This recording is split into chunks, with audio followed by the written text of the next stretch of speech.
ಕಾರ್ಮಿಕರ ಪರವಾಗಿ ಮಹಾತ್ಮ ಗಾಂಧಿ ಅವರ ನೇತೃತ್ವದಲ್ಲಿ ಹೋರಾಟ ಮಾಡಿದ್ರು. ಅದನ್ನ ತಿರ್ಗಾ ನಾವು ಪ್ರಬಲವಾಗಿ ಬೆಳೆಸಲಿಲ್ಲ ಅಂತ ಹೇಳಿದ್ರೆ, ಏನು ನಮ್ಮ ಪೂರ್ವಜರು ನಮ್ಮ ಕೈಯಲ್ಲಿ ಒಂದು ಸಂವಿಧಾನವನ್ನ ಕೊಟ್ಟಿದ್ದಾರೆ, ಪ್ರಜಾಪ್ರಭುತ್ವವನ್ನು ಕೊಟ್ಟಿದ್ದಾರೆ, ತ್ರಿವರ್ಣ ಧ್ವಜವನ್ನು ಕೊಟ್ಟಿದ್ದಾರೆ, ರಾಷ್ಟ್ರ ಗೀತೆಯನ್ನು ಕೊಟ್ಟಿದ್ದಾರೆ, ಅದನ್ನೆಲ್ಲವನ್ನೂ ಸಹ ನಿರ್ನಾಮ ಮಾಡಿ RSS ಅವರು, ಭಾರತೀಯ ಜನತಾ ಪಾರ್ಟಿಯವರು ಅವ್ರದ್ದೇ ಆದ ಅಜೆಂಡಾವನ್ನು ತರ್ತಾರೆ. ಅದಕ್ಕೆ ನಾವೆಲ್ಲರೂ ಸಹ ಒಕ್ಕರ್ಲಿಂದ ಹೋರಾಟ ಮಾಡಬೇಕು ಅಂತ ಹೇಳಿ ಇವತ್ತು ನೀವೆಲ್ಲರೂ ಸಹ ಪಣ ತೊಡಬೇಕು ಅಂತ ಹೇಳಿ ತಮ್ಮಲ್ಲಿ ಕಳಕಳಿಯ ಪ್ರಾರ್ಥನೆ ಮಾಡ್ತೇನೆ. ಯಾಕಂತ ಹೇಳಿದ್ರೆ ರೈಲ್ವೆ ಇಲಾಖೆ 14 ಲಕ್ಷ ಕಾರ್ಮಿಕರು ಇರ್ತಕ್ಕಂಥ ರೈಲ್ವೆ ಇಲಾಖೆಯಲ್ಲಿ ಈಗಲೂ ಸಹ ನಾವೇ ಪ್ರಬಲವಾದ ಸಂಘಟನೆ.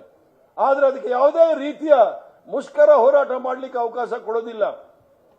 HMT ಮುಚ್ಚೋಯ್ತು, HMT ವಾಚ್ ಫ್ಯಾಕ್ಟರಿ ಮುಚ್ಚೋಯ್ತು, HMT ಮೈನ್ ಫ್ಯಾಕ್ಟರಿ ಮುಚ್ಚೋಯ್ತು, ITI ಮುಚ್ಚೋಯ್ತು, BL ಮುಚ್ಚಕ್ಕಾಗಲ್ಲ. ಯಾಕಂದ್ರೆ ಅದು ಡಿಫೆನ್ಸ್ ಅಲ್ಲಿ ಇರೋದ್ರಿಂದ ಎಲ್ಲ ಸಾರ್ವಜನಿಕ ಉದ್ಯಮಗಳನ್ನ ಮುಚ್ಚಿ ಕಾರ್ಮಿಕರ ಹಕ್ಕುಗಳನ್ನ ಕಾರ್ಮಿಕಗಳ ಮೊಟಕುಗೊಳಿಸ್ತಕ್ಕಂಥ ಈ ಭಾರತೀಯ ಜನತಾ ಪಾರ್ಟಿ RSS ವಿರುದ್ಧ ಹೋರಾಟ ಮಾಡಬೇಕಾಗುತ್ತೆ.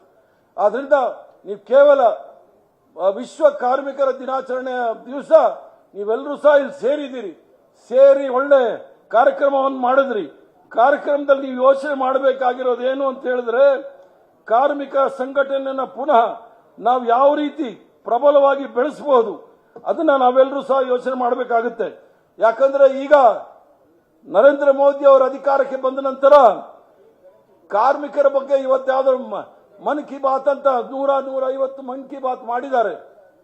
ರೈತರು ಅಥವಾ ಕಾರ್ಮಿಕರ ಬಗ್ಗೆ ಒಂದೂ ಸಹ ಚಕಾರ ಎತ್ತಿಲ್ಲ. ಅದ್ಯಾರೋ ಇಲ್ಲಿ ಇವರು ನಮ್ಮ ಚಂದ್ರಶೇಖರ್ ಅವರು ಪಾರ್ಲಿಮೆಂಟ್ ಅಲ್ಲಿ ಚೆನ್ನಾಗಿ ಮಾತಾಡಿದ್ರು.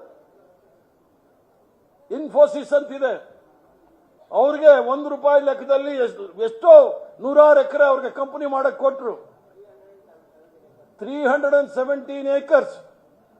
ನಾವು ಕಾಂಗ್ರೆಸ್ ಪಕ್ಷದವರು ಮತ್ತು ಬಾಬಾ ಸಾಹೇಬ್ ಭೀಮರಾವ್ ಅಂಬೇಡ್ಕರ್ ಅವರು ಕಾರ್ಮಿಕರಿಗೆ ದಿವಸಕ್ಕೆ 8 ಗಂಟೆಗಳ ಕಾಲ ಮಾತ್ರ ಕೆಲಸ ಮಾಡಬೇಕು ಅಂತ ಹೇಳಿದ್ರಿ. ಆ ಅಮ್ಮ ಯಾರೋ ಸಿಂಪಲ್ ಸುಧಾ ಅಂತ, ಅದು ಯಾರೋ ಗೊತ್ತಿಲ್ಲ ನನಗೆ. ಆ ಅಮ್ಮನ ಗಂಡ ಹೇಳಿದ್ದೇನು ಅಂದ್ರೆ 75 ಗಂಟೆ ಕೆಲಸ ಮಾಡಬೇಕು ವಾರಕ್ಕೆ, 14 ಗಂಟೆ, 12 ಗಂಟೆ ದಿವಸಕ್ಕೆ ಕೆಲಸ ಮಾಡಬೇಕು ಅಂತ. ಏನ್ ನಾವೇನು ಪ್ರಾಣಿಗಳ? ನಾವು ಮನುಷ್ಯರು.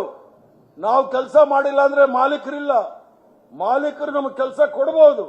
ನಾವು ಕೆಲಸ ಮಾಡಿದ್ರೇನೆ ಮಾಲೀಕ ಕೆಲಸ ಕೊಟ್ರೇನೆ ನಾವು ಕೆಲಸ. ಇವೆಲ್ಲ ಸಹ ಒಟ್ಟಿಗೆ ನಡೀತಕ್ಕಂಥದ್ದು. ಆದ್ರಿಂದ ನಿಮ್ಮ ಸ್ವಾಭಿಮಾನ, ನಿಮ್ಮ ಹಕ್ಕು, ನಿಮ್ಮ ಸಮಾನತೆಗೆ ತಾವೆಲ್ಲರೂ ಸಹ ಹೋರಾಟ ಮಾಡಬೇಕು ಅನ್ನೋದನ್ನ ಪಣ ತೊಟ್ಟು ಈ ವಿಶ್ವ ಕಾರ್ಮಿಕರ ದಿವಸದಿಂದ ತಾವೆಲ್ಲರೂ ಸಹ ಒಳ್ಳೆ ಸಂಖ್ಯೆಯಲ್ಲಿ ಬಂದಿದ್ದೀರಿ. ಕಾಂಗ್ರೆಸ್ ಪಕ್ಷಕ್ಕೆ ಮತ್ತೆ ದೇಶಕ್ಕೆ ಶಕ್ತಿ ತುಂಬಿ ಅಂತ ಹೇಳಿ ಹಾರೈಸಿ ನಾನು ಮಾತು ಮುಗಿಸ್ತೇನೆ. ಎಲ್ರಿಗೂ ಸಹ ಧನ್ಯವಾದಗಳು. ನಮಸ್ಕಾರ. ಜೈ ಹಿಂದ್. ಕ್ಷಣ ಕ್ಷಣದ ಸುದ್ದಿಗಳಿಗಾಗಿ ಫ್ರೀಡಂ ಟಿವಿ ಸಬ್ಸ್ಕ್ರೈಬ್ ಮಾಡಿ, ಲೈಕ್ ಮಾಡಿ ಹಾಗೂ ಫಾಲೋ ಮಾಡಿ. ಹೊಸ ಸುದ್ದಿಗಳ ನೋಟಿಫಿಕೇಶನ್ಗಾಗಿ ಬೆಲ್ ಐಕಾನ್ ಮೇಲೆ ಕ್ಲಿಕ್ ಮಾಡಿ.